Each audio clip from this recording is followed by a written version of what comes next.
Hey everybody, Captain B-Nard here, and today we're going to be taking a look at what I like to call the Forbidden Mountain on Pokemon Scarlet and Violet. So, for those of you who don't know what this is or where this is, as you can see, we're looking at the mountain that I'm talking about right now.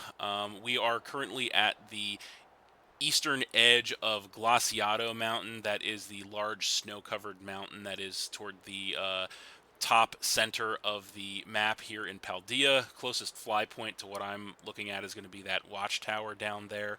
And so, yeah, you get a really nice view of the Paldea region here from this vantage point. But that is the mountain that we're talking about there. If we pull the map up, we can see a little more specifically where we are here at the edge of Glaciado Mountain, as I said.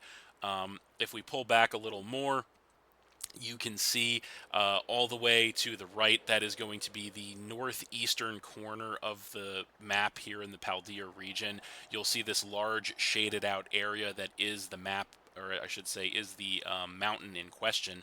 And so the question is, are we able to get on top of this thing despite the game not wanting us to?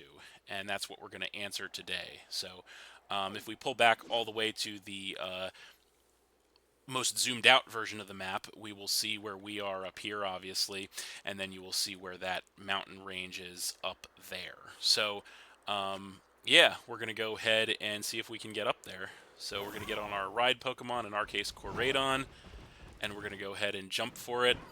And, of course, we're going to activate the sustained flight ability that we got for beating Part 2 of the DLC here on Scarlet and Violet. And so, yeah, previously this was completely inaccessible due to the fact that there are no high points to glide from anywhere near this thing, as you can see, obviously.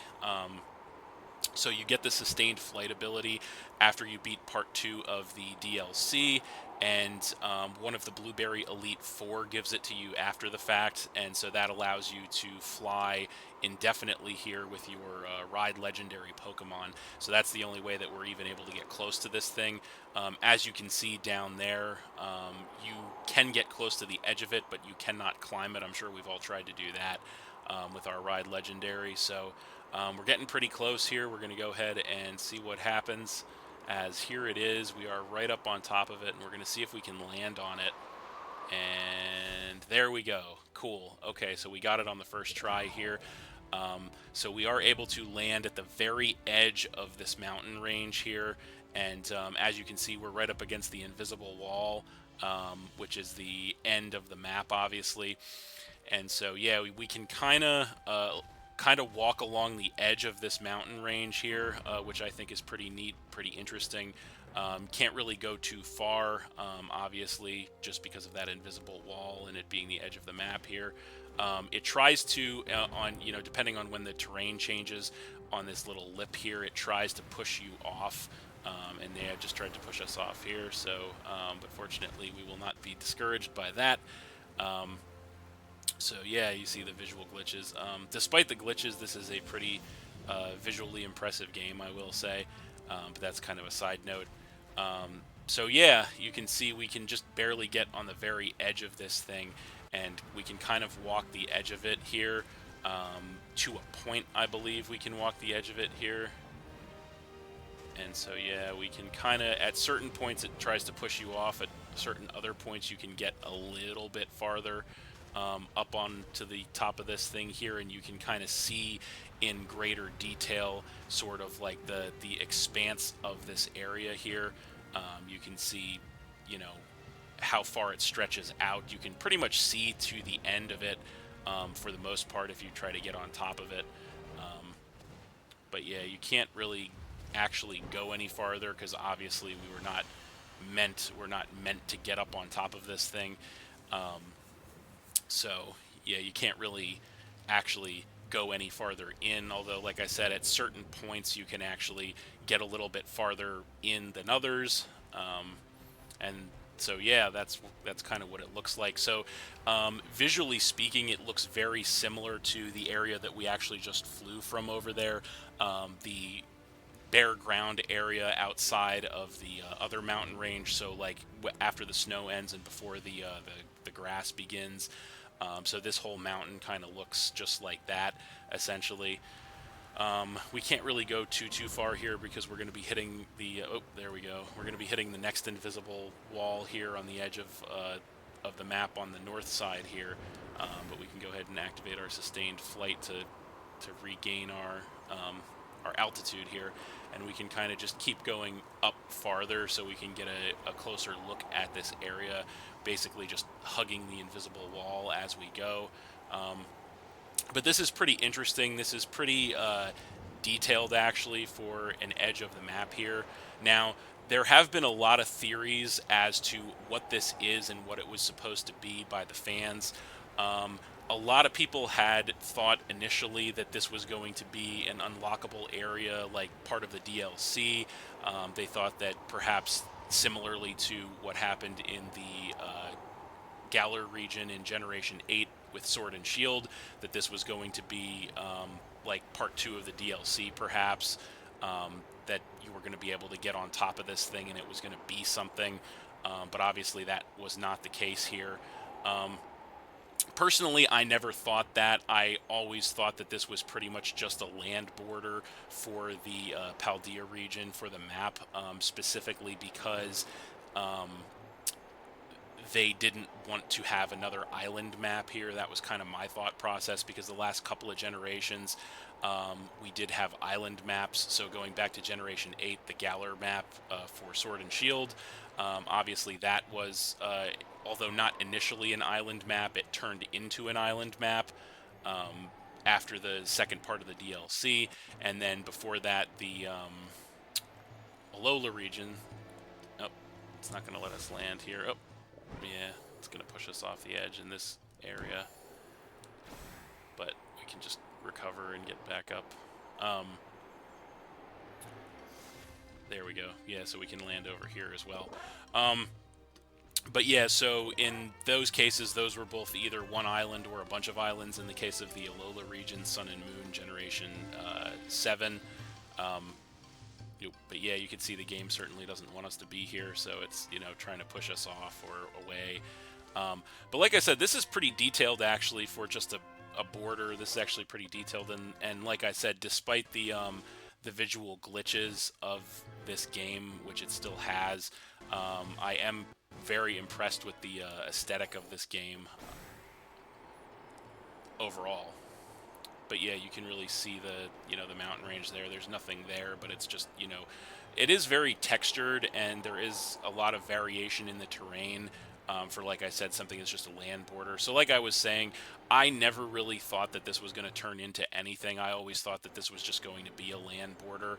But I could certainly understand why people thought that it was going to turn into something, just because of, how they did it in Sword and Shield. But additionally, because this area of the map is shaded out the exact same way as Area 0 is shaded out on the map, and initially you obviously can't access Area 0 either, as it pushes us off again here.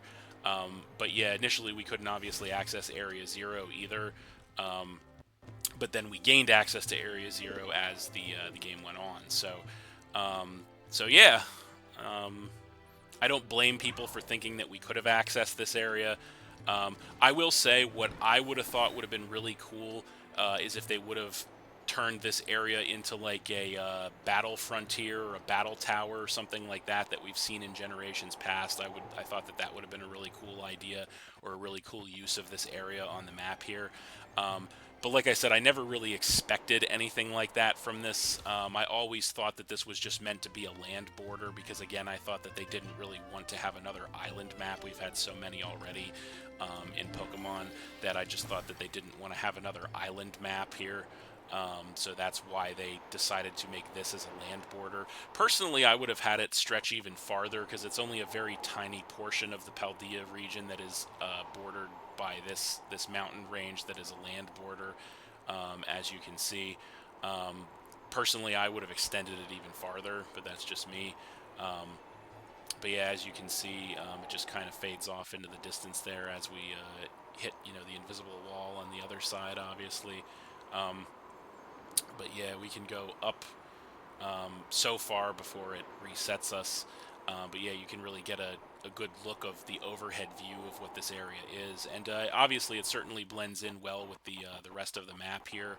Um, and yeah, it certainly, like I said, is quite expansive and textured for an area that is nothing. Um, and probably never will be anything because, as we know at this point, it seems like we've got pretty much all of the content that we're going to get out of Scarlet and Violet. It's been 6 months at this point since the epilogue released, and there are no further. Yep, it's going to go ahead and reset us there, but where's it going to put us is the question. Oh, where are we? Okay, it's just going to put us back on the ground here. As the last point we were landed, which is right back on the mountain here. But yeah, we don't appear to be getting any more content on Scarlet and Violet. There is no confirmation that we are going to be getting any more content on Scarlet and Violet. Oh, we can't even pull Coradon out here. Well, that's not good. Oh, there we go. Let's see if we can go up a little bit farther. We can only go up and over so far before it resets us, because obviously we're not supposed to be there. But yeah, I think the fact that you can even get on it at all is pretty interesting. And like I said, again, the fact that this is so detailed and textured for an area that you can't access is pretty interesting to me as well.